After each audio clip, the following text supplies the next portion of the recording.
దినవృత్తాంతాలు మొదటి గ్రంథం 29వ అధ్యాయం మొదటి వచనాన్ని మనం కలిసి చూద్దాం. 1 Chronicles chapter 29, reading all together verse 1. తర్వాత రాజైన దావీదు సర్వ సమాజముతో ఇలాగ సెలవిచ్చును, దేవుడు కోరుకున్న నా కుమారుడైన సొలొమోను ఇంకనూ లేతప్రాయం గల బాలుడై ఉన్నాడు. కట్టబో ఆలయం మనిషిని కాదు, దేవుడైన యెహోవాకే గనుక ఈ పని బహు గొప్పది. The work is great. పని బహు గొప్పది. ప్రార్థన.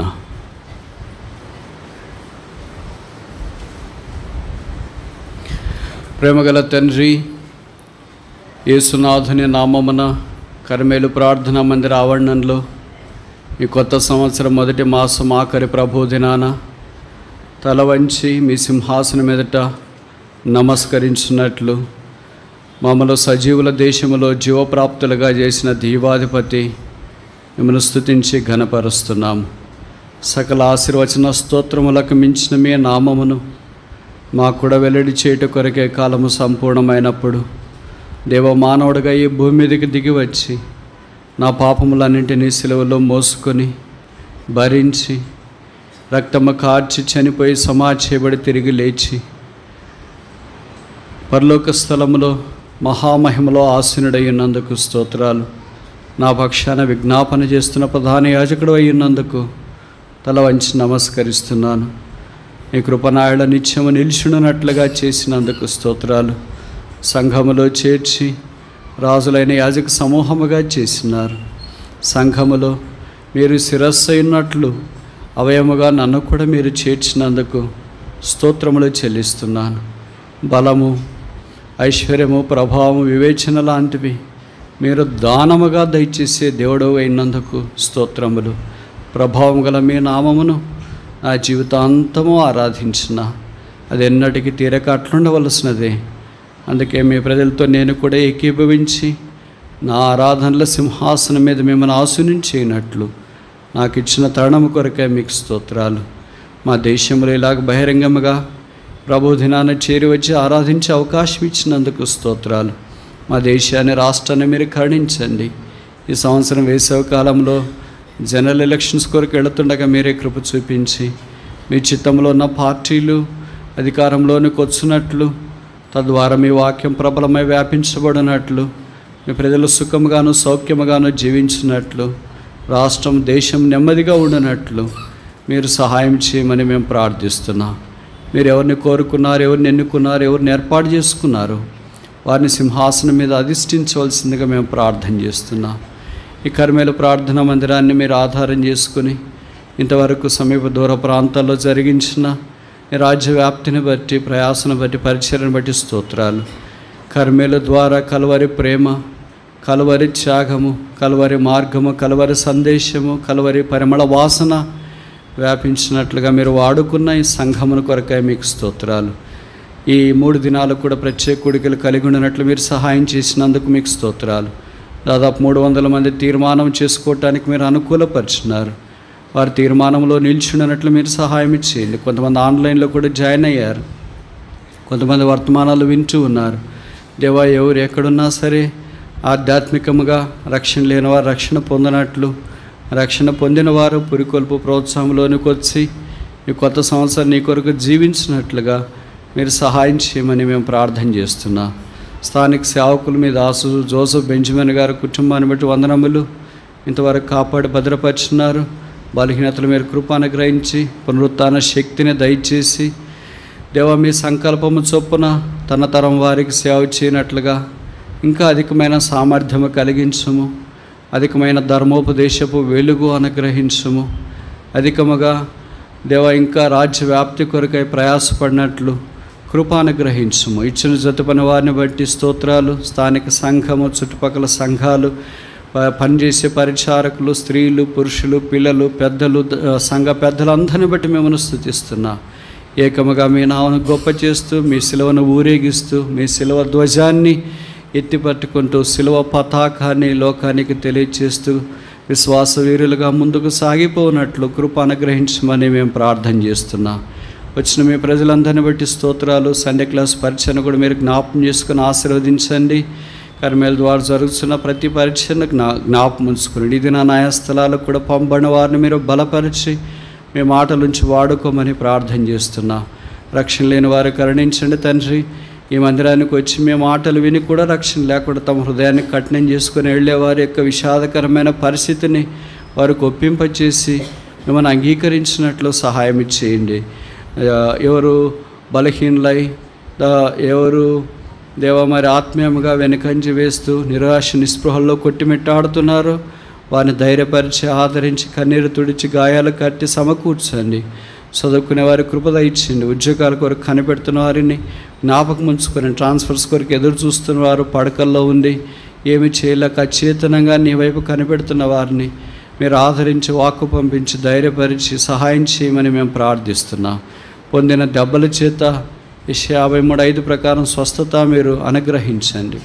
పాశ్చాత్య దేశాల్లో చదువుల కొరకు కనిపెడితే ఇమిగ్రేషన్ ఇష్యూస్ రిజిస్ట్రేషన్ కొరకు ప్రార్థన చేస్తున్న వారిని జ్ఞాపకం చేసుకుని మీరు ఏదైనా మాట్లాడితే దేవుని చిత్తమని రూఢి చేసుకోవటానికి మీ ప్రజలు కనిపెడుతుండగా వారు కూడా దుఃఖముఖులై నిరాశతో ఉండకుండానట్లు మీ వాక్యము బయలుదేరుడనే వెలుగు కలగా ఆజ్ఞాపించి మీ స్వరం వారికి కూడా వినపడచేయమని మేము ప్రార్థిస్తూ ఉన్నాము.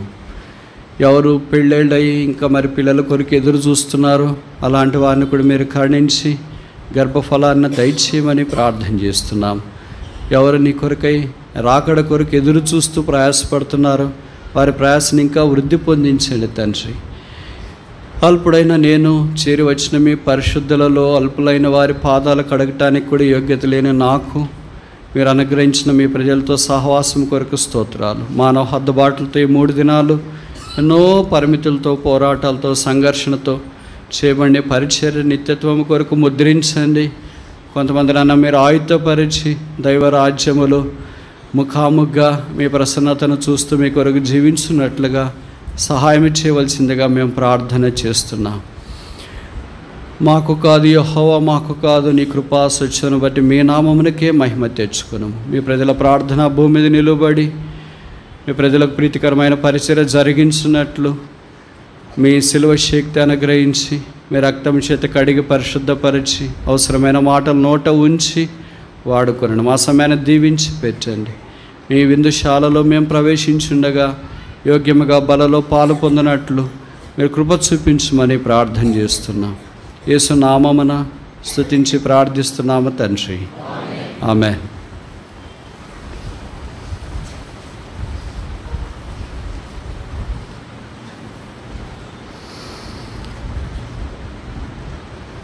దేవుని నివాసస్థలముగా కట్టబట్ట బహు గొప్ప పని.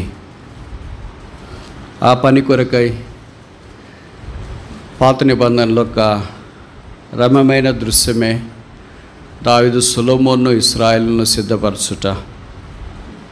కొన్ని సంగతులు మనము గత 2 దినాలు వాక్యంను ఆధారం చేసుకుని నేర్చుకోవటానికి ఆరంభించినాం.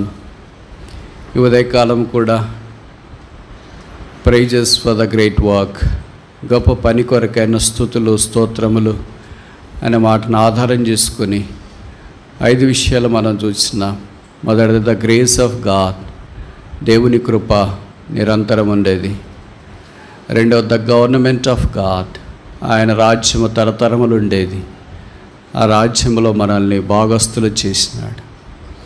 మూడవది ద గ్రేట్నెస్ ఆఫ్ గాడ్, ఆయన సంఘములో గొప్పవాడై అధిపతి అయి ఉన్నాడు. నాలుగవది ద గుడ్నెస్ ఆఫ్ గాడ్, బలము శక్తి ప్రభావములు గొప్పతనము ఆయన దానములు. ఆఖరిది ద గ్లోరీ ఆఫ్ గాడ్, ప్రభావం ఆయనకి చెందినది. The journey of a Christian starts at the grace of God and ends at the glory of God. క్రైస్తవుని యొక్క జీవితము కృప ద్వారా ఆరంభించబడుతుంది, మహిమ ద్వారా ముగించబడుతుంది. భూమి మీద కృపను అనుభవిస్తున్నా కృప యొక్క పరాకాష్ట పరలోక రాజ్యంలో మహిమలో మనం ప్రవేశించినాయన్నా. దాని కొరకై బల్ల ప్రభు సిద్ధం చేసిన తీరు శ్లాఘనీయం. ఈ బలలో పాలు పొందక మునుపు ఈ గొప్ప పనిలో ఇంకొక భాగాన్ని మనం చూడటానికి ప్రయత్నం చేస్తాం. దినవృత్తాంతాల మొదటి గ్రంథం 27వ అధ్యాయం. 1 Chronicle chapter 28 28 చూస్తాం. 28వ అధ్యాయం 20వ వచనం ఆఖరి మాటలు. verse 20, chapter 28 verse 20. నా దేవుడైన యెహోవా నీతో కూడా ఉండును. యెహోవా మందిరపు సేవను గూర్చిన పని అంతయు నీవు ముగించు వరకు ఆయన నిన్ను ఎంత మాత్రమునో విడువక, దీనికి ఒక పేరు పెడదామా, the promise of the great walk, గొప్ప పని కొరకైన వాగ్దానం, ముగించు వరకు నిన్ను ఎంత మాత్రము విడువక యుందును. బైబిల్ వాగ్దానాల బండాగారం. 8810 వాగ్దానాలు బైబిల్లో గ్రంథస్థం చేయబడ్డాయి. తీతు గ్రంథంలో మాత్రమే వాగ్దానాలు లేవని బైబిల్ పండితుల అభిప్రాయం. వాగ్దానాలు 3 రకాలు. మొదటిది దేవుడు మానవునితో చేసిన వాగ్దానాలు. రెండవది మానవుడు దేవునితో చేసిన వాగ్దానాలు. మూడవది మీ ఇద్దరే ఉన్నారని మధ్యలో పానకలో పొడక మాదిరి ఒకళ్ళు వచ్చినారు, ఆయనే సాతాను మానవునితో చేసిన వాగ్దానాలు బైబిల్లో 9 ఉన్నాయి. ఉదాహరణకి ఆదికాండం 3వ అధ్యాయంలో అవ్వ దగ్గరికి వచ్చి సాతానుడు ఇలాగన్నాడు, మీరు ఈ నిషేధించబడింది అని చెప్తున్నారు కదా, తినకూడదని దేవుడు చెప్పాడు, ఆ ఫలాన్ని మీరు తింటే ఈ షెల్ బి గాడ్స్, మీరు దేవతలు అవుతారు అని అన్నారు. అది సాతాను చేసిన మొదటి వాగ్దానం. అలాంటి 9 ఉన్నాయి. అబద్ధికుడు కనుక నెరవేరడం అనేది అసంబద్ధం. మనుష్యుడు దేవుడితో కొన్ని వాగ్దానాలు చేసినాడు, 290 ఉన్నాయి. బలహీనుడైన మనుషుడు బలవంతుడైన దేవుడితో వాగ్దానాలు చేసినాడు. ఉదాహరణకి యాకోబు 28వ అధ్యాయం ఆదికాండంలో ఇలాగన్నాడు, నన్ను కాపాడి క్షేమంగా తిరిగి స్థలానికి తీసుకొని వస్తే తలగడగా చేయబడిన ఈ రాయి స్తంభము దేవుని మందిరం అవుతుంది, pillow shell become a pillar. మనుషుడు ఆ వాగ్దానం చేసింది నెరవేర్చడానికి దేవుడే మనుషునికి సహాయం చేశాడు. దేవుడు యాకోబును క్షేమంగా తీసుకొని వచ్చినాడు. అందుకే 35వ అధ్యాయం ఆదికాండంలో బేతేలు నిర్మించబడ్డాం, ఎల్బెతేలుగా మార్చబడిన సంగతి వాక్యంలో మనకు పరిచయం. అలాంటి బైబిల్లో 290 ఉన్నాయి. 290 బలహీనుడైన మానవుడు బలవంతుడైన దేవుని వాగ్దానాలు నెరవేర్చడానికి సహాయం చేశాడు. అందుకే యాకోబును గురించి బైబిల్లో చెప్పబడిన మాట ఏంటంటే, యాకోబు బలిష్ఠుడైన దేవుడు, the mighty God of Jacob. బలహీనమైన వాడిని ఎలాగో దేవుడు బలిష్ఠుడిగా మార్చగలడు.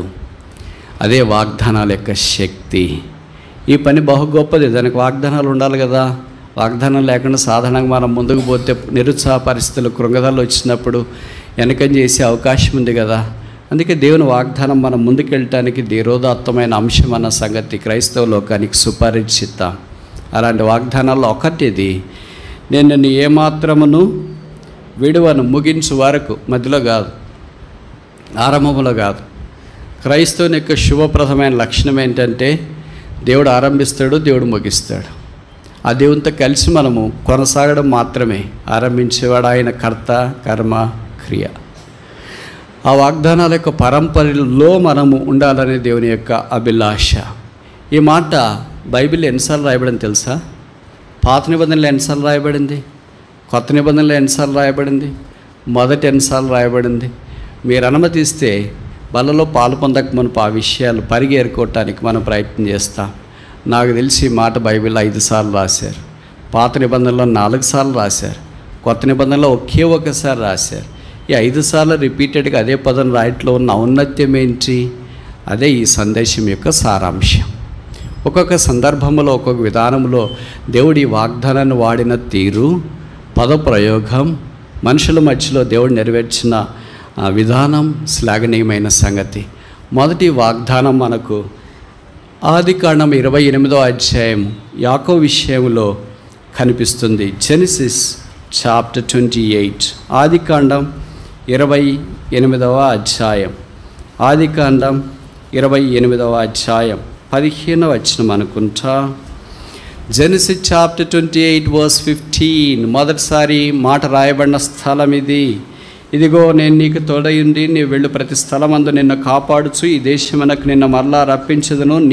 నేను నీతో చెప్పినది నెరవేర్చు వరకు నిన్ను విడువను, I will not leave you although you leave me. Condition అది. మీరు నన్ను విడిచిపెట్టినా నేను మిమ్మల్ని విడిచిపెట్టిన. This is the bond of the cross of Jesus Christ. యేసు ప్రభు యొక్క సిలువ బంధం ఇది. యాకోబుతో దేవుడు చెప్తున్న మాట. ఈ సంగతి మనకు బాగా పరిచయం కదా. అప్పుడు యాకోబు వయసు 77 సంవత్సరాలు, పెళ్లి కాలేదు. ఈ మాట చెప్తే షాక్ అవుతారు మీరు. 77 ఏళ్ళకి మనం అసలు అంత అయిపోయి ఉంటుంది. ఇంకా కాడికి కాళ్ళు చెప్పుకొని రెడీగా ఉంటాం, ప్రభువా నీవే అని. కానీ ఆయన 77 ఏళ్ళకి ఇంకా అప్పుడు ఆరంభము. బెర్షెబా నుండి హారాన్ వైపు పరుగులు తీస్తున్నాడు. బహుశా 1000 కిలోమీటర్ పైబడి ఉండొచ్చు. కనుక అలాంటి పరిస్థితుల్లో దేవుడు ఆయన్ని కరుణించి ఓ దినాన, బహుశా మొదటి రోజు అయి ఉండొచ్చు, యూదులు 20 మైళ్ళు నడుస్తారు ఒక రోజుకి. అంటే దాదాపు 30 కిలోమీటర్లు నడుస్తారు ఆరోగ్యవంతులైతే. ఆ తర్వాత శరీరం అలసిపోతే ఒక దగ్గర పడుకుంటారు. బహుశా ఆయన మొదటి రోజు అలాగే నడిచినాడేమో. అలసిపోతే ఒక అరణ్యంలో లేకపోతే ఒక అడవి ప్రాంతంలో ఒక రాయి తలగడగా చేసుకుని, తలగడ ఆయనకు అవసరం అనుకుంటా. మీకు తెలుసు కదా, కొంతమందికి తలదిండి లేకపోతే నిద్ర పట్టదు, కొంతమందికి తలదిండి ఉంటే నిద్ర పట్టదు. రకరకాల మనుషులు ఉంటారు. ఆయన రాత్రిని తలగడగా చేసుకొని పడుకోవడం ఆరంభించినాడు.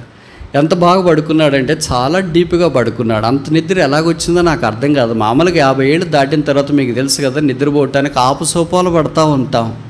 కొంతమంది నిద్ర మాత్రలు వేసుకుంటారు, ఇంకా కొంతమంది ఒక ట్యాబ్లెట్ వాడతారు. ఏం వాడతారంటే, ఎక్కడైనా నేను ఇలాగ మీటింగ్స్కి వెళ్ళిన తర్వాత మీటింగ్ అయిపోయి వాళ్ళని కలవటానికి వెళ్తే, బ్రదర్ మీ వర్తమానాలు మేము రోజు యూట్యూబ్లో ఉంటాం బ్రదర్ అంటే, థ్యాంక్ యూ అక్క, థ్యాంక్ యూ బ్రదర్ అని చెప్తా ఉంటా.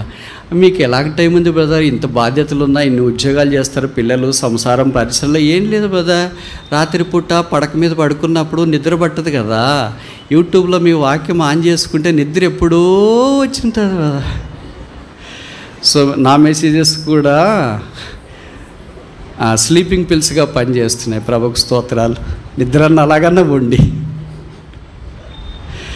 కనుక సాధారణంగా 50 ఏళ్ళు దాటితే నిద్ర అనేది చాలా కష్టం. ఈ 70 ఏళ్ళలో అందులో మామూలుగా మనమంతా ప్రశాంతమైన వాతావరణం కూడా లేదు. అన్న వెనక నుండి తరంతున్నాడు. అమ్మ వెళ్ళిపో అని చెప్పింది. నాయన ఏంటన్నా నీ ఇలాగ చేసావు అన్నాడు. ఇంట్లో నెమ్మది లేదు. ప్రాణం అరిచేతిలో పట్టుకున్నాడు. ముందుకెళదామంటే మా అమ్మగారికి ఏమీ స్మార్ట్ ఫోన్ లేదు మెసేజ్ పంపించడానికి. పరిచయం ఉన్న వాళ్ళు ఎవరు లేరు. ఎన్ని వేల కిలోమీటర్లు, 1000 కిలోమీటర్లు ఎలాగ ప్రయాణం చేయాలా, ఏమైతానో, భవిష్యత్తుదే లాస్ట్ అని అనుకున్నాడేమో. అందుకనే లాస్ట్ రోజు ఆఖరిగా బాగా నిద్రపోదామని అనుకున్నాడేమో. What was his last day has become a first day in the sight of God. మనుషుడు బహుశా మీరు కూడా తలస్తా ఇలాగ వచ్చిండొచ్చు, ఇదే నా అవసాన దశ, ఇంకింత, ఇది రాత్రే, ఇదే ఆఖరి, ఇదే రాత్రి భోజనం, ఇదే ఆఖరి రాత్రి భోజనం, ఇదే ఆఖరి రాత్రి నిద్ర, ఇదే ఆఖరి కూడిక, ఇదే ఆఖరి జీవితం, ఇదే ఆఖరి ప్రార్థన, ఇదే ఆఖరి ఆరాధన, ఇదే ఆఖరి మీటింగ్, ఇదే ఆఖరి అనుకుండొచ్చు. But in the sight of God it is first one, it's a beginning, not the ending. దేవుని దృష్టిలో ఇది ఆరంభం మాత్రమే కానీ ముగింపు కాదు. అందుకే దేవుడి యాకోబునకు ఆ రాత్రి కలలో ప్రత్యక్షమైనట్లు వాక్యంలో మనం గమనిస్తున్నాం. యాకోబుతో దేవుడు మాట్లాడటానికి నిచ్చెన ఏర్పాటు చేసి నిచ్చెన పైనుండి నిలిచి దేవుడు యాకోబుతో మాట్లాడాడు. నేను అంటే ఈ వాక్యం చదివినప్పుడు అనుకుంటా, బహుశా యాకోబు నిద్రపోయేటప్పుడు కూడా, ప్రభువా చాలా అలసిపోయాను, మా అన్నయ్య వెనక నుండి వస్తాడేమో, చంపుకోకుండా నా చుట్టూ దేవదూతలను కాపుంచు అని ప్రార్థన చేసుకుని పడుకున్నట్లు కూడా రాయబడలేదు. మరి మనం అలా ఊహించుకోలేము, ఎందుకంటే దేవునితో ఆయనకి ఇంకా అంత అటాచ్మెంట్ రాలేదు. కానీ దేవుడు ఆయన దర్శించడానికి ఇష్టపడ్డాడు. ఒంటరిగా పరుగులు తీస్తున్నావా, ఏకాకయ్యావా, తల్లిదండ్రులు దూరం అయిపోయారా, తోబుట్టోళ్ళు తరిమి వేసారా, స్నేహితులు దూరం అయిపోయారా, నీకు పరిచయస్తులు అందరూ గాలికి ఎగిరిపోయినట్లు కెరటాల వల్లే ఎగిరిపోయారా, ఏకాకిగా మిగిలిపోయావా? చీకటి కదా, అలమటిస్తుంది కదా, అరణ్యం కదా, ఆయన పలకరించేవారు లేరు కదా, భవిష్యత్తు అంతా అంధకారంగా ఉంది కదా, ఏం చేయాలో దిక్కుదోచదు కదా, ఇదే ఆఖరి అనుకుంటున్నావు కదా. చదువైనా, ఉద్యోగమైనా, కుటుంబ జీవితమైనా, సంసార జీవితమైనా, సేవైనా, వ్యాపారమైనా, బాధ్యతలైనా బహుశా యాకోబు వలె చీకట్లో ఉంటే నీతి సూర్యుడు ఉదయించకుండా మానాడు. అలాగే చీకట్లో ఉన్న మానవ జాతి అంతటినీ నీతి సూర్యుడు వదిలేసింటే, యేసుప్రభు వదిలేసింటే, ఇది నేను ఇక్కడ ఉండను, మీలో చాలామంది ఇక్కడ ఉండరు అనుకుంటా.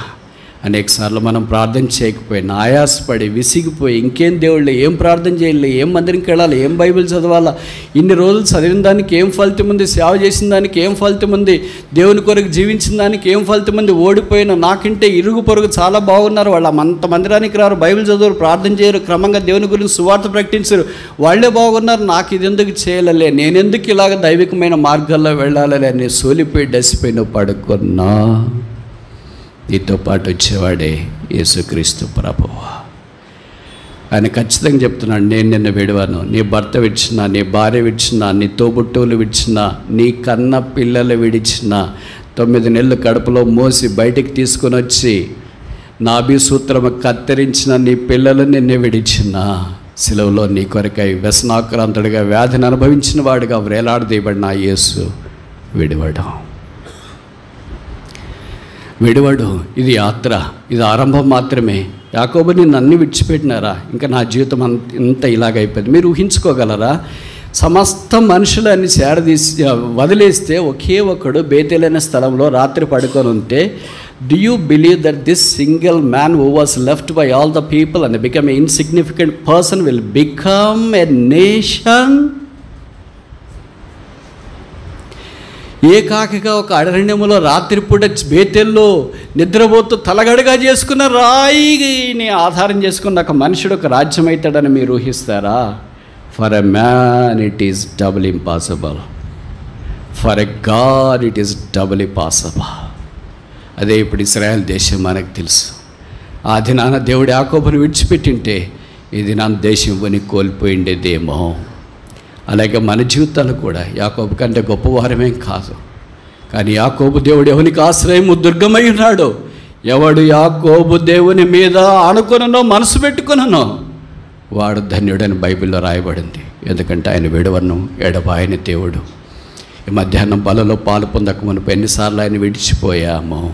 చీకటి వచ్చిందని, ఇతరులు నన్ను విడిచిపెట్టారని, పరిస్థితులు మారిపోయాయని, జీవితం నాది ఇంతే అని నీవు అనుకుంటున్నావా? ఇదే ఆఖరి.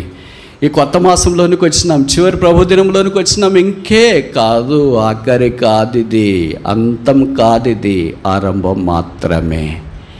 నేను ఈ మాటలు చెప్తున్నా మీరు అనొచ్చు, ఆరంభమే ఇన్ని కష్టాలైతే, ఆరంభమే చీకటి అయితే, ఆరంభమే ఏకాకైతే, ఆరంభమే తల్లిదండ్రుల ద్వారా విడిచిపెట్టబడితే అంతమేంటి? యాకోబు యొక్క అంతం నాకంటే మీకు బాగా తెలుసు. He had a royal funeral. ఆదికాండం 50వ అధ్యాయంలో ప్రధానమంత్రి వచ్చి ఆయన మీద పడి ఏడ్చాడు, కన్నీటితో ఆయన అభిషేకించినాడు. తలగడగా రాయి పెట్టుకోవటానికి కూడా రాయి దొరకని ఒక యాకోబు ప్రధానమంత్రి ద్వారా భూస్థాపన కార్యక్రమం. ఎలాగంటే డాక్టర్లు వచ్చి ఆయనకు మొట్టమొదట ఎంబాంబింగ్ చేసినట్లు వాక్యంలో మనం చూస్తున్నాం. ఒక పరుగులు తీసే వ్యక్తి దగ్గరికి డాక్టర్ల టీమా, ఒక పరుగులు తీసిన వ్యక్తి కుమారుడు ఒక ప్రైమ్ మినిస్టరా, ఒక పరుగులు తీసుకునే మనిషి దగ్గరికి వచ్చి కొన్ని లెక్కింపు సఖ్యము కానీ సైన్యం ఒక భూస్థాపనక.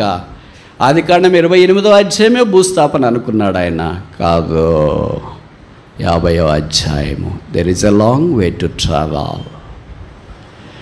ప్రయాణం చేసేది ఇంకా చాలా ఉంది. ఆ తర్వాత ముందుకెళ్ళటానికి మనం ప్రయత్నించే మునుపు ఏమో మీ ఊర్లో చెప్తూనే ఉంటే నాకు టైం అయిపోతూ ఉంటుంది. ఫాస్ట్గా పెట్టేశారా ఏంటి? మొదటి పాయింట్కి అర్ధగంట అయిపోయింది, ఇంకెప్పుడు చెప్పాలి?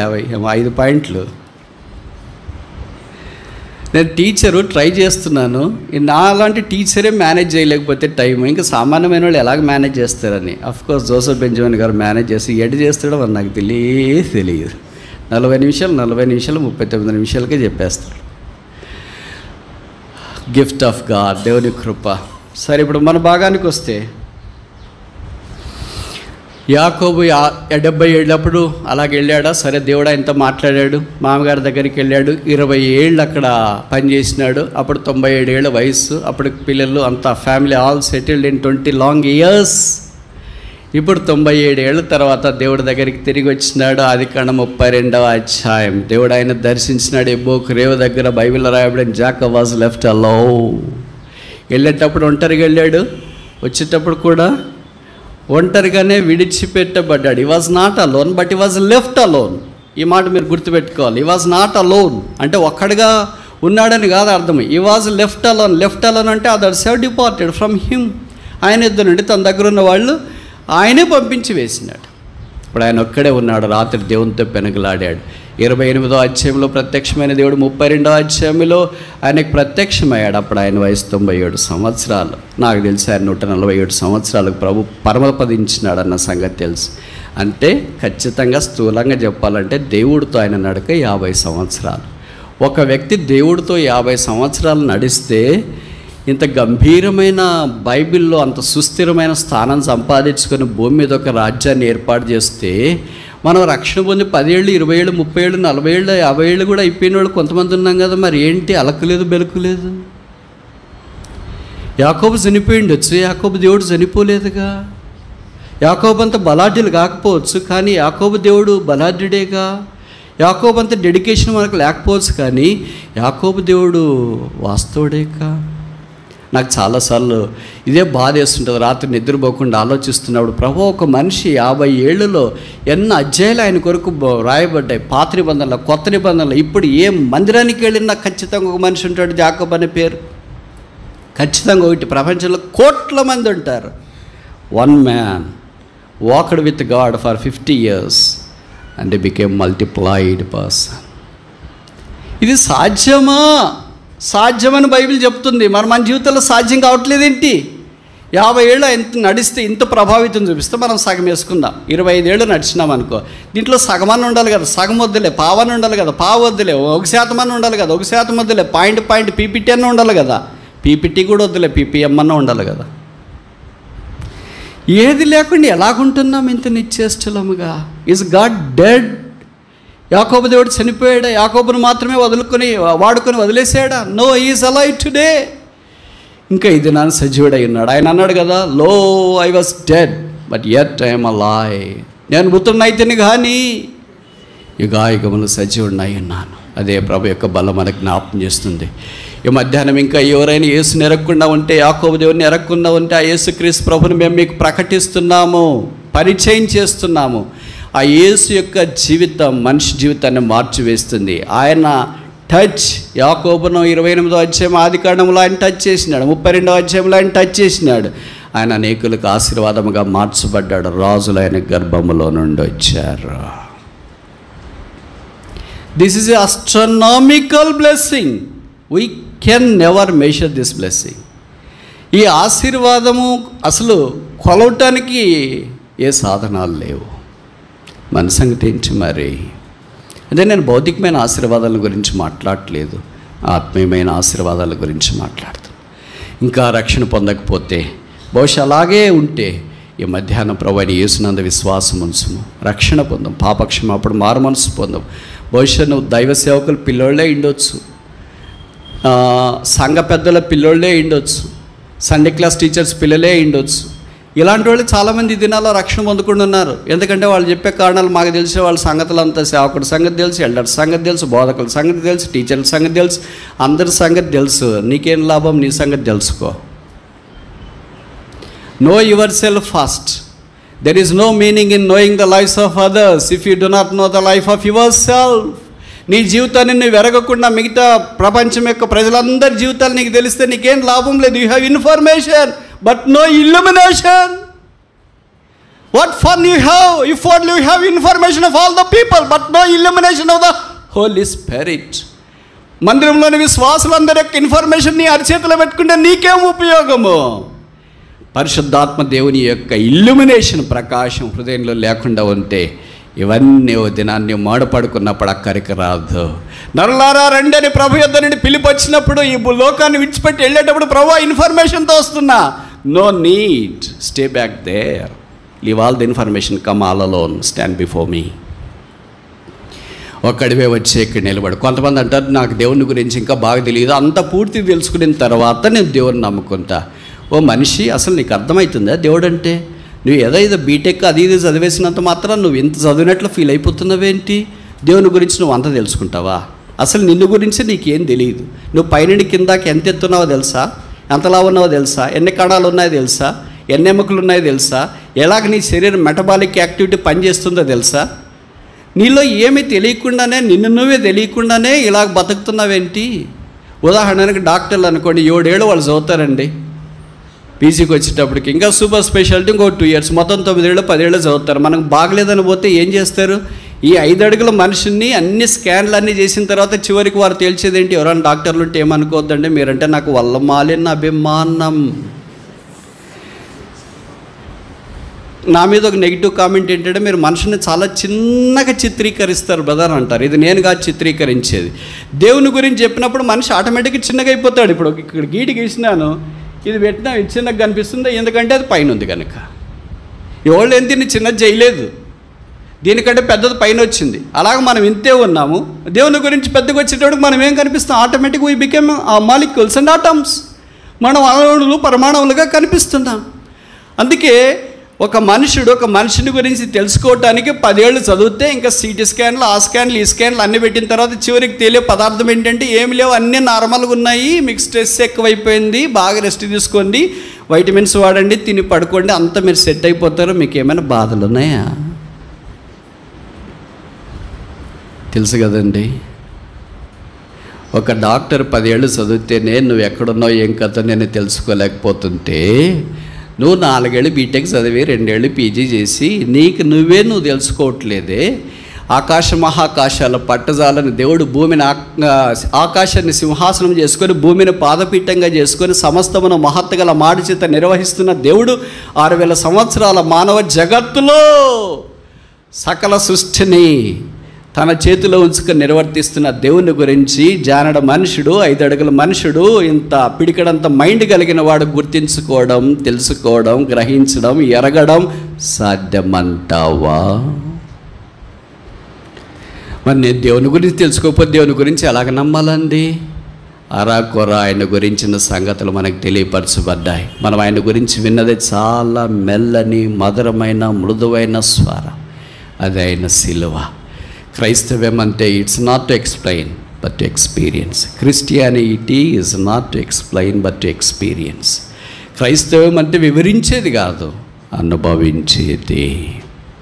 అదే యేసు యొక్క సిలువ యందు విశ్వాసం ఉంచి పాపక్షమాపణ పొంది మారు మనసు పొంది ఆధ్యాత్మికమైన జీవితంలోనికి రావాలని ప్రభువు నిన్ను కోరుతున్నాడు. ఆ యేసు నీకు వద్దా?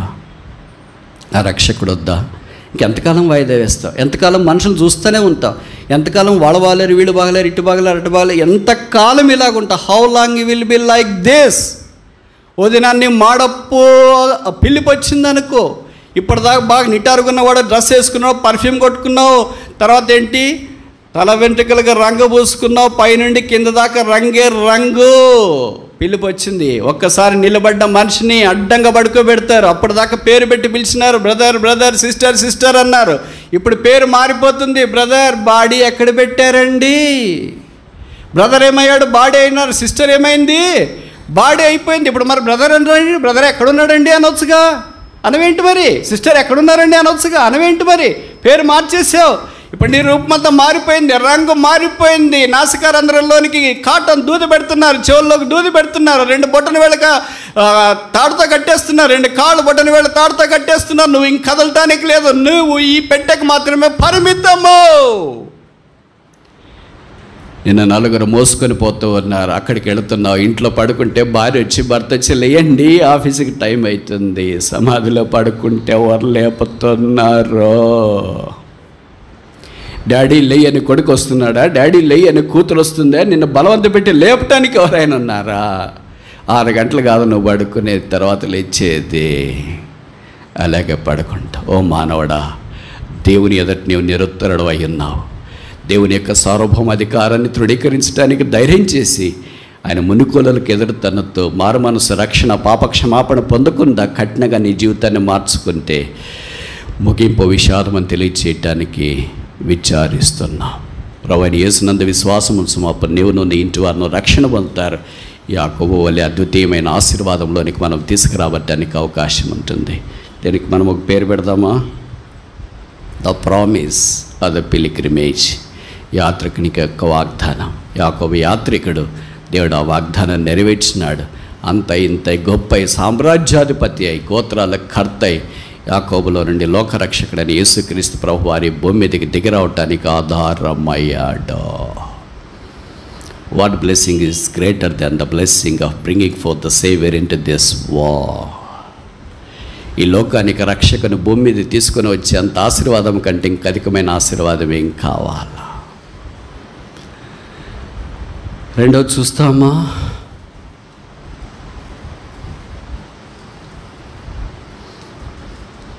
సరే 3-4 చూసి ముగిస్తాం. యెహోషువ మొదటి అధ్యాయం.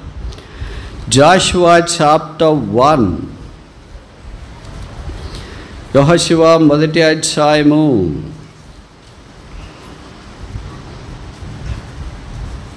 6వ వచనం. Book of Jashuva chapter 1 verse 6. యెహోషువ 1:6. నిన్ను విడువను, నిన్ను ఎడబాయను, నిబ్బరము కలిగి ధైర్యముగా నుండుము. దేవుని యొక్క వాగ్దానము దేవుడు యెహోషువ యుద్ధకు కూడా ఇలాగే తీసుకుని వచ్చినట్లు ఈ వాక్యం ద్వారా మనకు అర్థమవుతుందన్న సంగతి ఎరుగుదు. అందుకని ఈ యెహోషువ దగ్గరికి వచ్చేటప్పటికి యెహోషువ ముందున్న పరిస్థితిని చూసి, శత్రువులను వారందరిని చూసి, లేదా మోషే తర్వాత ఆ స్థానాన్ని ఎలాగ నేను భర్తీ చేయగలను, వీటన్నిటిని చూసి బహుశా భయపడుతున్నాడు వచ్చేమో, దిగులుగున్నాడేమో. ప్రభు ఆయనతో ఏం చెప్తున్నాడంటే భయపడొద్దు, దిగులు పడొద్దు. భయపడొద్దు, దిగులు పడొద్దు అంటే అర్థం ఏంటి? భయపడుతున్నాడు, దిగులు పడుతున్నాడు అని అర్థం. జంకొద్దు అంటే జంకుతున్నాడు అని అర్థం. ఇది సాధారణంగా మనం బైబిల్ అర్థం చేసుకునేటప్పుడు వాడుకునే పర్యాయ పదాలు.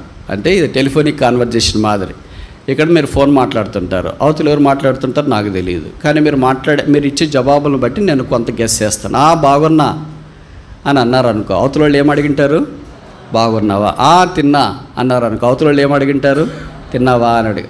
మందిరంలో ఉన్న అవతల వాళ్ళు ఏం అడిగింటారు? ఇప్పుడు బైబిల్ కూడా అలాంటిదే. నువ్వు భయపడవద్దు అంటే ఏమని అర్థం? భయపడ్డాడు. జడేయవద్దు అంటే ఏమని అర్థం? జడైపడ్డాడు. కనుక ఇవన్నీ బహుశా యెహోషువలో ఉన్నాయేమో. దేవుడు ఆయన జ్ఞాపకం చేస్తూ యెహోషువ యొక్క భద్రతను గురించి పూచికతో హామీ ఇస్తున్నాడు, ప్రామిస్ ఆఫ్ ప్రొటెక్షన్.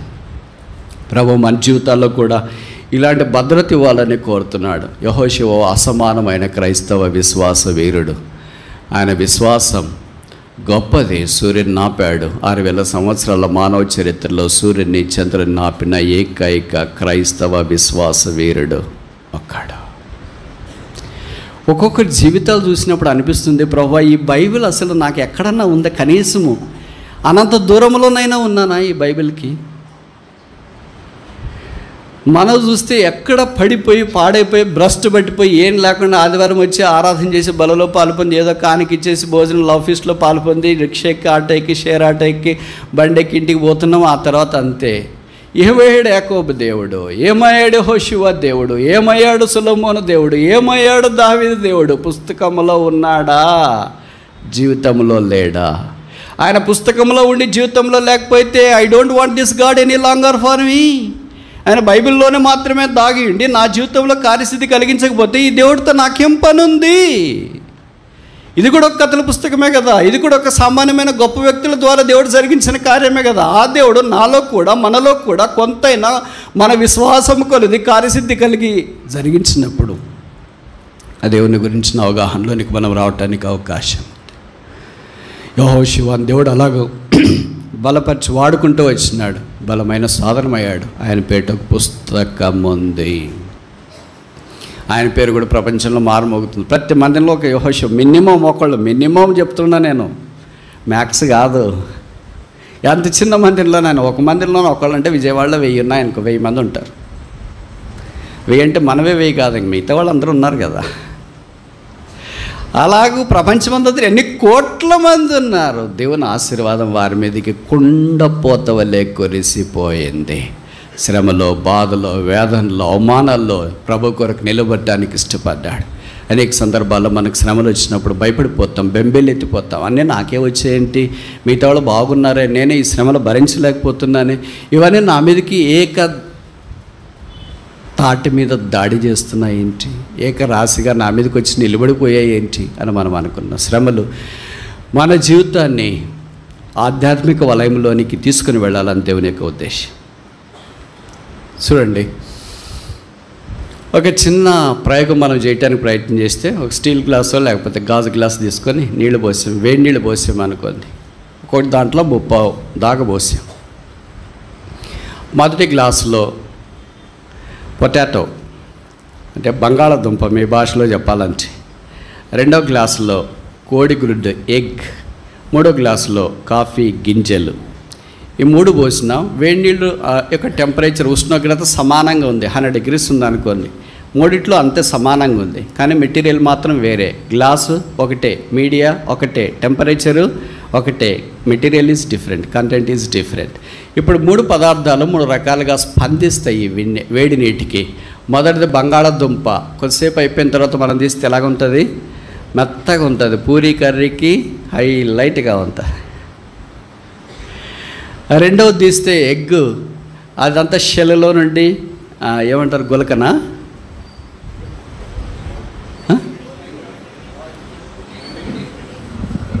షెల్ని ఏమంటారంటే బాయిల్డ్ ఎగ్ అంటారంటే, పెంకు. Very good. ఆ పెంకు అంటే అటు ఇటు అక్రమాకారంగా చీలింటుంది, అమీబావలే. దాంట్లో ఉండే తెల్ల సోనం బయటికి ఉవ్వి అందవిహీనంగా కనిపిస్తుంది. మన పిల్లలకి ఇచ్చిన రే ఎగ్ ఉంది, బాయిల్డ్ ఎగ్ తినంటే దాన్ని చూసిన తర్వాత నువ్వే తిను. ఎందులో బాయిల్డ్ ఎగ్ అంటే ఆ బాయిల్డ్ ఎగ్ అందుకే చెప్తున్నాను కదా నువ్వే తిను అని. పిల్లలు చాలా చూజీగా ఉంటారు, నాకంటే మీకు బాగా తెలుసు కదా.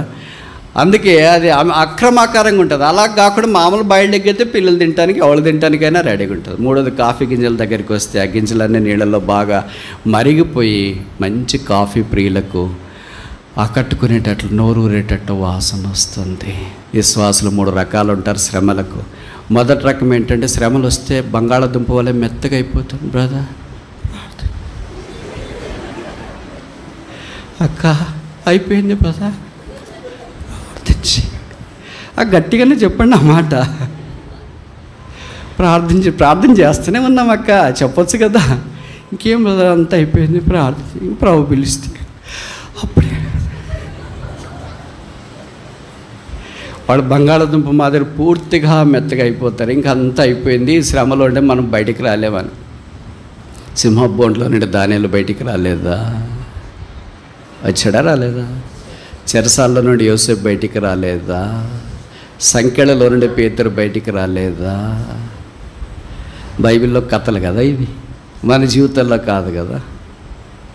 బైబిల్ దేవుడు మన జీవితంలో కూడా ఉన్నాడు. అందుకే బైబిల్లో చాలా వాక్యాలు రాశారు. దాంట్లో ఒకటి ఏంటంటే, అగ్ని గుండా నువ్వు వెళ్ళినా అది నిన్ను కాల్చు, నదులలో బడి వెళ్ళినను నీ మీద పొర్లిపార. వస్తాయి మరి, నదులు వస్తాయి, అగ్ని వస్తుంది, అన్నీ దాడి చేస్తుంటాయి. ఒకేసారి వస్తే అది అవిశ్వాసులకైతే అలాగ రావేమో. మనకు ఒకేసారి దాడి చేస్తాయి, ఒకటి దాని తర్వాత ఒకటి వస్తే భరిస్తాము. అట్లా రావు శ్రమలు. ఎప్పుడు సింగిల్గా రావు, గ్రూప్గా వస్తాయి. సింహం మాత్రమే సింగిల్గా వస్తుంది. శ్రమలకు భయం, సింగిల్గా పోవాలంటే సింహం దగ్గరికి. అందుకనే ఈ కర్మేలంతా సింహాలే కదా. గ్రూపులుగా వస్తాయి. రోగాలు వచ్చిన గ్రూపులుగా వస్తాయి. ఆయనకి బాగుండదు, ఆవిడికి బాగుండదు, పిల్లలకు బాగుండదు, బంధువులకు బాగుండదు. ఎవరో ఒకరు చూసుకునే వాళ్ళు ఉండాలి కదా. ఎవరు లేరు, అందరూ మంచం పట్టేసి అలాగే వస్తాయి. మరి ఆ శ్రమలో నిలబడినప్పుడు దేవుడిచ్చే ఆనందం, అతిశయం చాలా గొప్ప. ఇప్పుడు రెండవ రకం ఏంటంటే కోడిగుడ్డులాగా. ఆ పెంకని పైన చెప్పారు కదా, వాళ్ళు అక్రమాకారంగా అయిపోతారనమాట. ఏంటి బ్రదర్ సమస్యలు? ఏం దేవుడో ఏమోనండి, మదనికి వెళ్తున్నా, ప్రార్థన చేస్తున్నా, వాక్యం చేస్తున్నా, కానీ అన్ని శ్రమలన్నీ మాకే వచ్చేసాయి. మీరే తెచ్చుకున్నారంట కదా, మేము ఎందుకు తెచ్చుకుంటాం? దేవుడు అనుమతించినాడు మాకు. అబ్బో, ఎట్లా అమీబావాలి? అమీబాకు ఒక డెఫినెట్ ఫామ్ ఉండదు, మీకు తెలుసు కదా. Amoeba is a micro animal, అంటే very primitive animal, rudimentary animal that has no definite preferred shape and form. అలాగే విశ్వాసులు కూడా అలాగ రకరకాలుగా ఎప్పుడు ఎలాగ ఉంటాడో తెలియదు. ఆదివారం ఒక రకంగా, సోమవారం ఒక రకంగా. అలాగే ఏమంటే శ్రమలండి ఎవరికి రాకూడదండి. చివరికి వాళ్ళు ఒక కంక్లూజన్ చెప్తారు, మా శత్రువులకు కూడా రాకూడదండి, మాకు వచ్చినా పర్వాలేదు. అది రెండవ రకం. మూడవ రకం ఏంటంటే కాఫీ గింజల వలె యేసుక్రీస్తు ప్రభువు వలె పరిమళ వాసన వెదసలేవారు. యేసు తాను శ్రమ పొందు వారికి సహాయం ఇచ్చేవాడై ఉన్నాడు. శ్రమ అంత ప్రాముఖ్యమా? శ్రమ అనేది ఒక పాఠశాల, ఒక university, but free education, but nobody wants enrolment. ఇంకోసారి చెప్పనా, శ్రమ అనే ఒక విశ్వవిద్యాలయము ఉచితంగా విద్యను అభ్యసిస్తుంది. దాని వైస్ ఛాన్సలర్ దేవుడు, దాని ప్రిన్సిపల్ యేసుక్రీస్తు ప్రభువు, టీచరు ప్రొఫెసరు పరిశుద్ధాత్మ దేవుడు. క్లాస్ పోయి చూస్తే ఖాళీగా ఉంది, బెంచుల్లో అంతా పిల్లలు లేరు. ఏమంటే బిలీవర్స్ వచ్చి చూస్తున్నారు బోర్డు. ఇది ఆడేం రాస్తున్నాడంటే స్కూల్ ఆఫ్ సఫరింగ్ అని పెట్టారు, క్లాస్ రూమ్ ఆఫ్ సఫరింగ్ అని. వచ్చిన వాళ్ళంతా ఇటు తొంగి చూస్తున్నారు, తొంగి చూస్తున్నారు వెళ్ళిపోతారు. ఎవరన్నా ఉన్నారా అంటే ఒకే ఒకడు కూర్చొని ఉన్నాడంటే. ఎవరా అంటే యోబు. నువ్వు సింహం నిజంగా. ఒక్కడే సింగిల్గా కూర్చొని ఉన్నాడు. అందుకే మీరు ఊహిస్తారా, యోబు ఒక బైబిల్ స్టడీ చెప్పలేదు, ఎలాంటి యూట్యూబ్లో ఏం చెప్పలేదు, సేవ అంటే ఫుల్ టైం మినిస్ట్రీలో లేడు, ఒక సండే క్లాస్ లేదు, ఒక వీబీఎస్, ఒక యూత్ క్యాంప్, ఒక మినిస్ట్రీలో పాల్పొందలేదు, తప్పల వాటిలో లైన్స్లో పాట రాయలేదు, తర్వాత వంట చేయలేదు, ఏం చేయలేదు. ఒకే ఒక శ్రమల గుండా ప్రభు తీసుకుని వెళ్ళడానికి అప్పగించుకున్నాడు. 42 అధ్యాయాలు పరిశుద్ధాత్మ దేవుడు కేటాయించిన. Is this that important in the sight of the lord to pass through the sufferings of the lord? ప్రభువు సిద్ధపరిచే శ్రమల గుండా వెళ్ళినప్పుడు దేవుడు అంత ప్రాముఖ్యత ఇస్తాడు. 42 అధ్యాయాలు. ఇప్పుడు నేను చెప్తా, మీరు జవాబు చెప్పండి. సరేనా కాదా? Very good. నెహెమ్యా ఎన్ని నెహెమ్యా గ్రంథంలో ఎన్ని అధ్యాయాలు ఉన్నాయి చూసి చెప్పండి. ఆదివారం ఓపెన్ యూనివర్సిటీ కదా. 13.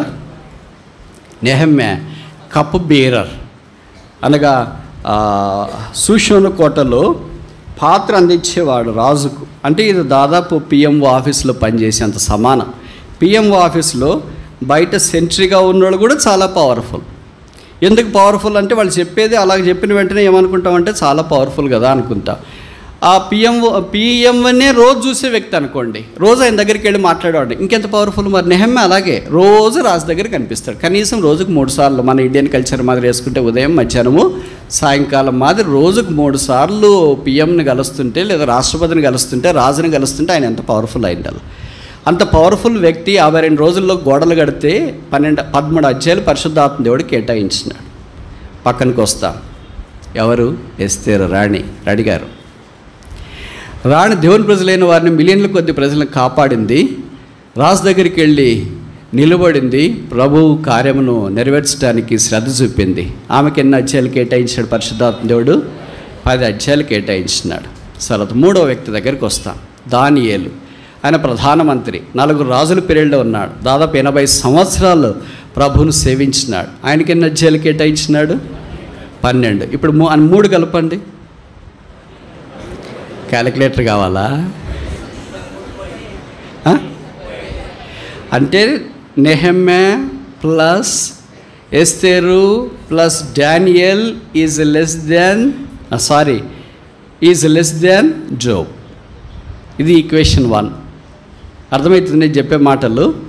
అంటే నెహెమ్యా గ్రంథాన్ని, ఎస్తేరు గ్రంథాన్ని, దానియేలు గ్రంథాన్ని కలిపినా కూడా యోబు గ్రంథం కంటే తక్కువ అధ్యాయాలు ఉన్నాయి. వీళ్ళేమో సన్నబన్నోళ్ళు కాదు, మనలాంటి వాళ్ళు కాదు. నెహెమ్యా రాజు దగ్గర ఉన్నాడు, ఎస్తేరేమో రాణి. ఇంకా ఆమె అనుకుంటే చాలా ఏమైనా జరుగుతుంది. 127 సంస్థానాలకు రాణి అంటే తమాష కాదు కదా. తర్వాత దానియేలు దగ్గరికి వస్తే ప్రధానమంత్రి కదా, దేవుని సన్నిధిలో విజ్ఞాపన చేసినాడు, సింహాన్ని నోళ్ళు మూసినాడు కదా. ఇలాంటి గొప్ప వ్యక్తిని గురించి బైబిల్ ఎన్ని అధ్యాయాలు కేటాయించబడ్డాయి? ఏంటి? 12. ఇప్పుడు మీరు 3 కలిసి ఎన్ని అధ్యాయాలు ఉన్నాయి? 35. ఇంకెన్ని తక్కువ వచ్చినాయి? సరే, ఇప్పుడు ఇవన్నీ మనం ఆలోచిస్తే దేవుని యొక్క దృష్టిలో ఒక వ్యక్తి శ్రమల గుండా యోబు వలె వెళ్ళినప్పుడు నెహెమ్యాలాగో గొప్ప వ్యక్తి అయినా, ఎస్తేర్ లాంటి గొప్ప రాణైనా, దానియేలు లాంటి గొప్ప ప్రధానమంత్రి అయినా శ్రమ పొంది బయటకు వచ్చిన వ్యక్తిని దేవుడు ఎంత ఘనపరుస్తున్నాడని అర్థమవుతుంది. అందుకే 42:1-2లో అన్నాడు యోబు, యెహోవా నీవు సమస్త క్రియలు చేయగలవనియు, నీవు ఉద్దేశించింది ఏదియో నిష్ఫలము కానేరదని నేనిప్పుడు తెలుసుకొంటిని. దేవుడు వారందరినీ భద్రపరిచి కాపాడుతూ వచ్చినాడు. ఇప్పుడు మన సంగతి ఏంటి? ప్రభు శ్రమ పొందిన దానికే ఈ బల్ల గుర్తుగా ఉంది. ఆయన శ్రమ పొందకుండా ఉంటే ఇదే మనం ఇక్కడ ఉండేవారం కాదు. ఆయన సెలవిచ్చిన మాట, వెళ్ళిపోక మునుపు లోకంలో మీకు శ్రమ కలుగును, ఆయనను ధైర్యం తెచ్చుకుని నేను లోకాన్ని జయించున్నాను. కనుక ప్రభు యొక్క బలలో మనం పాలు పొందక మునుపు కలిగే శ్రమలు, పోరాటాలు, ఇబ్బందులు వీటన్నిటి గుండా ప్రభు మనల్ని తీసుకుని వెళుతున్నా సువర్ణం వలె బయటికి తీసుకురావాలని ఆయన యొక్క ఉద్దేశం. సిలువను చూస్తూనే ఆయన శ్రమలతో పోల్చుకున్నప్పుడు మనం వినదగినవి కాదు. ఇంకొక మాటలో చెప్పాలంటే అసలు ఆయన శ్రమలు, మన శ్రమల గురించి మాట్లాడేటప్పుడు ఆయన శ్రమల గురించి మనం పేరెత్తడానికి కూడా లేదు. ఆయన ఆకాశమందు ఉన్నాడు, మన భూమి మీద ఉన్నాం.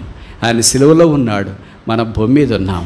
ఆయన వికారుడిగా మార్చబడ్డాడు, మనం సామాన్యులుగా ఉన్నాం. ఆయన స్వరూపము లేనివాడిగా చేయబడ్డాడు, మనం స్వరూపము కలిగి ఉన్నాం. ఆయన రిక్తుడిగా సిలువలో వేలాడదీయబడ్డాడు, మనం సమస్తాన్ని కలిగి ఉన్నాం. ఆయన ఏకాకిగా సిలువలో వేలాడదీయబడ్డాడు, మనం సమూహముగా ఈ శ్రమల మార్గం గుండా వెళుతూ ఉన్నాం. గొప్ప సాక్షి సమూహం మనకంటే ముందుగా వెళుతుండగా మనం వారిని చూస్తూ ఆ సిలువను గురిగా కలిగి ఉండి సిలువ రక్త ప్రవాహంలో కడుక్కొని శుద్ధీకరించబడిన వారమై బలలో పాలు పొంది ఈ మిక్కిలి గొప్ప పని కొరకై పూనుకోవాలని కోరబడుతున్నా. ఈ పని ముగించే వరకు నేను మిమ్మల్ని విడవాను. మరి విడిచిపెట్టింది ఎవరు? మనిషికున్న నైజం ఏంటంటే నిరారోపణ చేయట, అక్యూజేషన్. వాళ్ళు చెప్పక మునిపే మనమే మాట్లాడతాం. ఈ మధ్యలో ఎప్పుడు కనిపించట్లేదు ఏంటి మీరు? నువ్వు కనిపించట్లేదు, వాళ్ళు నిన్ను అడుగుతారని నువ్వే ముందు రివర్స్లో పెట్టేస్తావు కదా. Is it not true? It is true everywhere. ఏమిటి ఈ మధ్యలో ఫోన్ చేయడం మానేశారు అంటే మీరు మానేశారు కనుక వేరే వాళ్ళు మానేసినారు అని మనం ప్రతి దానికి మనం ఏం చేస్తామంటే నేరారోపణ. This is the characteristic of a Lucifer. Lucifer యొక్క లక్షణం అది తీసుకొని వచ్చిన. అందుకని ఇప్పుడు మనం దేవుడి దగ్గరికి వచ్చిన తర్వాత కూడా ఏమంటాం? దేవుడే మమ్మల్ని వదిలేసినాడు అంటే. బైబిల్ ఏం రాయబడింది? నేను నిన్ను వీడవను. మనం ఏం చెప్తాము? నీవు నన్ను. చెప్పండి, ఈ మాట ఎన్నిసార్లు అన్నాం మనం? పక్కనోళ్ళు కూడా ఎన్నిసార్లు అని వింటారు. మనం మన అంతరంగంలో ఎన్నిసార్లు అన్నాం? ఏమో దేవుడు మమ్మల్ని విడిచిపెట్టినాడేమో, అందుకే మా ప్రార్థనలకు జవాబు రాలేదు, మా విజ్ఞాపన చెవిని పెట్టబడట్లేదు, మా కన్నీరు తొడవబడట్లేదు, మా బాధలు తీరట్లేదు, మా వేదనలు అన్నీ ఇలాగే ఉంటున్నాయి ఏంటి? ఎప్పుడు ఆయన విడిచిపెట్టాడు? ఆయన మనల్ని విడిచిపెట్టేటట్లయితే ఆయన సిలువ మీద తండ్రి చేత విడిచిపెట్టబడేవాడు కాడో. ఆయన సిలువలో కేకేశాడు, ఎలోయి ఎలోయి లామా సబక్తాని, నా దేవా నా దేవా నన్ను ఎందుకు విడిచితివి. ఆయన సిలువలో 7 మాటల్లో మొదటి మాట తండ్రి అని సంబోధించాడు, ఆఖరి మాట కూడా తండ్రి అని సంబోధించినాడు. ఈ ఒక్కసారే తన జీవితంలో నా దేవా అన్నది. This is the only time in his life he said that my God. Every time he said, he addressed Father, Father, Father, Father, Father. But on the cross he was left alone. సిలువలో ఒంటరిగా విడిచిపెట్టబడ్డాడు. ఇప్పుడు తండ్రి అనలేడు, ఎందుకంటే విడిచిపెట్టబడిన వ్యక్తికి తండ్రితో సంబంధం లేదు. నిత్యత్వం మొదలుకొని నిత్యత్వం దాకా సదాకాలం తండ్రి కుమారుడు ఏకరీతిగా ఉన్నాడు. ప్రియకుమారుడు, ముద్దుల కుమారుడు, ఏకైక కుమారుడు, అద్వితీయ కుమారుడు, జనదే కుమారుడు, దావీదు కుమారుడు, తన యొక్క స్థానంలో ఉన్న కుమారుడు, మహిమను పంచుకున్న కుమారుడు, తర్వాత సింహాసనాన్ని పంచుకున్న కుమారుడు, రాజ్యాన్ని పరిపాలించే ఆ కుమారుణ్ణి తండ్రి శిలువలో పాపముగా చేయబడిన దాన్ని చూచి, శాపగ్రాహిగా మార్చబడిన దాన్ని చూచి ఒక్కసారిగా జీవించాడు.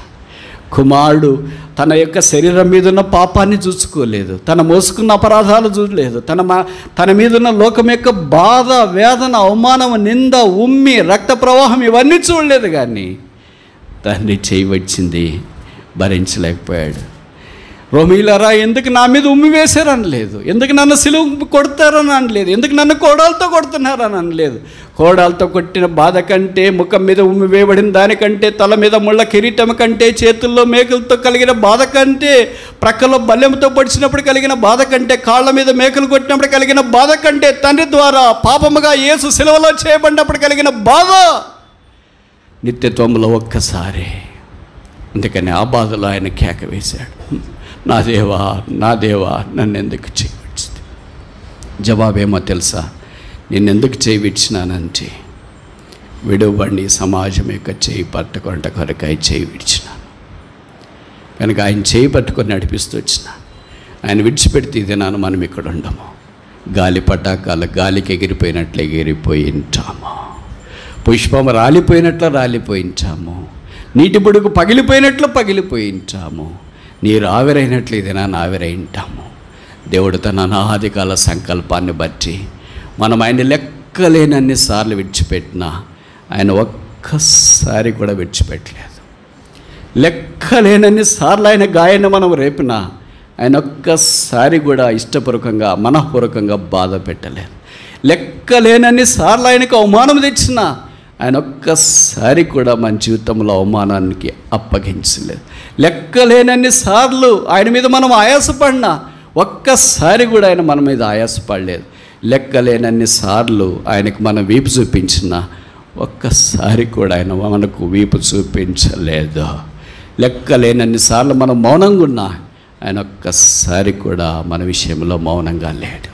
లెక్కలేనన్ని సార్లు మనం చీకట్లో అపనమ్మకంగా జీవిస్తున్నా ఒక్కసారి కూడా ఆయన మన విషయంలో అపనమ్మకస్తుడిగా లేదు. లెక్కలేనన్ని సార్లు ఆయనకు దూరం అయిపోయినా ఒక్కసారి కూడా ఆయన దూరం కాలేదు. ఆయన మన మధ్యలోనే బలను ఏర్పాటు చేసినాడు. ఈ మధ్యాహ్నం శిలువ వైపు చూస్తూ శిలువకు అప్పగించుకొని రక్తం ద్వారా కడగబడి శుద్ధీకరించబడి ఈ కొత్త సంవత్సరంలో మిగతా దినాల్లో ప్రభువా నన్ను విడవని ఎడబాయనని సెలవిచ్చిన, నేనే నన్ను విడిచిపెట్టి ఎడబాసాను, నేనే నీకు దూరం అయ్యాను. ఇంకెంతకాలం దూరం అయిపోవాలా? ఇంకెన్ని రోజులు దూరం అయిపోవాలా? ఎంతని దూరం అయిపోవాలా? భూమి గుండ్రంగా ఉందన్నట్లు నువ్వు రాదలచిన ఎడలా